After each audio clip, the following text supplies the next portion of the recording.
drifter, home on ice. The lake was a vast, white desert of pressurized silence, its surface scarred by deep fissures that looked like lightning frozen in time. In the center, trapped in a permanent tilt, sat the eon's drift. The old weir was a skeletal monument of weather-beaten oak and rusted iron, its hull creaking under the weight of layers of ice that had claimed it decades ago. The group of teens who had trekked miles across the frost. It was a dare. To the wind, it was a flute, whistling a low, mournful tune through the shattered portholes. Jace was the first to step onto the deck, his boots crunching on the rime. Inside, the air was even colder, smelling of ancient salt and something metallic. The scent of a deep freeze that had stopped time itself.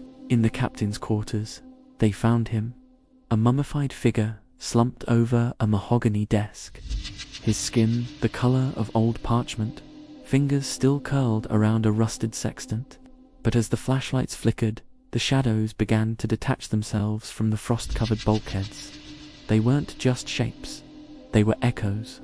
Translucent figures in heavy, tattered wool coats drifted through the corridors, their movements slow and rhythmic, replaying the final, desperate days of a doomed voyage.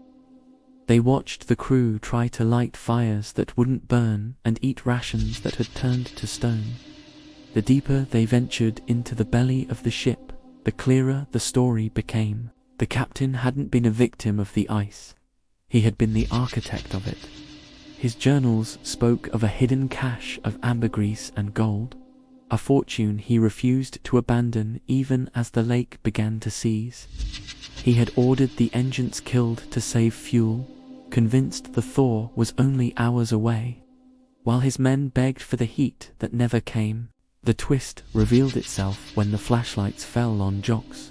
On the back of his neck, a birthmark he'd had since childhood, a jagged, anchor-shaped scar, began to glow with a sickly, frost-blue light. Jox wasn't just a trespasser. He was a descendant of the cabin boy who had been the last to die, the only one who had cursed the captain with his final breath.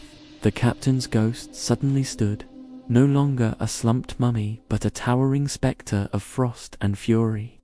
He didn't want to be freed. He wanted to complete the voyage. He needed a living soul to take the helm, someone with the blood of the old crew to validate his greed. As the ice began to groan and the eon's drift shuddered as if trying to sail through the solid lake, the teens realized the trap. Jox was the key. If he stayed, the ship would finally break free of the ice and vanish into the mists of the past with a full, permanent crew. If he fought, he would have to face the cold that had already claimed 100 men before him. The captain's hand, translucent and shimmering with a lethal chill, reached for Jox's throat. The anchor is cast. The spectre rasped, a sound like grinding glaciers.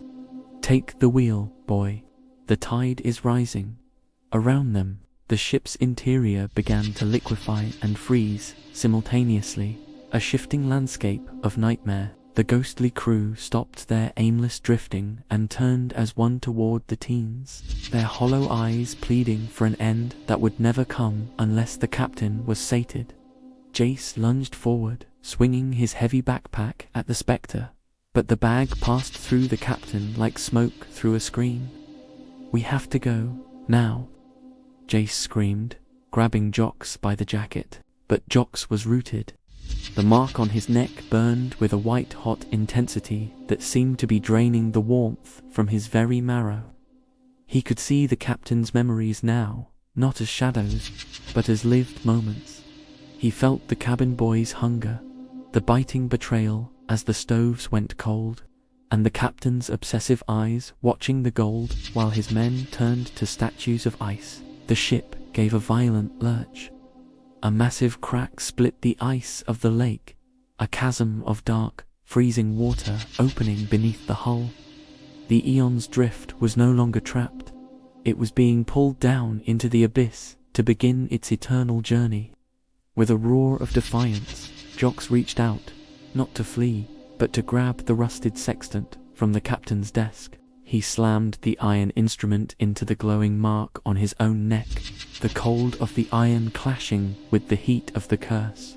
The blue light flared into a blinding supernova of frost, and for a second the captain's scream drowned out the groaning ship. The spectre shattered into 1,000 shards of ice.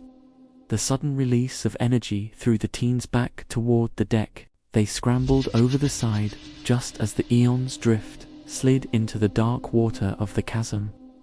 As they ran across the cracking surface of the lake, Jox looked back one last time. The ship was gone, and the lake was as silent and white as a fresh grave, but his neck was cold, colder than it had ever been before. He was free, but he carried the captain's winter in his blood.